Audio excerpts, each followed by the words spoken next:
Një ditë pas ngjarjes tragjike ku mbeti i vrarë efektivi i forcave të ndërhyrjes së shpejtë Ardian Kodra, prokuroria mori në pyetje David Qosen. I skeduari me probleme mendore mësohet të ketë thënë se gjatë kohës që ai ishte në ndjekje, dyshonte se po qelloi nga policia ndaj dhe ishte kundërpërgjigjur me breshëri automatiku. Këto janë momentet ku 27 vjeçari ishte mbyllur në shtëpinë e tij në Torovic dhe qëllonte drejt policisë. Sipas prokurorisë, plumbat e qoses prekën në hijet e efektivit të FNSH-s i cili ndroi jetë në spital.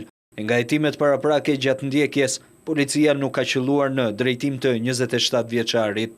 Organi i akuzës bëri me dije se qosja jetonte i vetëm ndërsa në shtëpi u gjet dhe një përmendore e vëllait të tij, i cili ka humbur jetën në një aksident rrugor. Më herët ekspertë të prokurorisë së krimeve të rënda dhe policisë së shtetit mbërritën në vendin ku vra efektivi i FNSH-s. Pjesë e hetimeve do të jenë dhe procedurat standarde në operacione të tilla. Sipas hetuesve, mjeti është lënë aty për t'ju bërë këshyrje imtësishme, kjo dhe për të përcaktuar këndin e distancën e qitjes.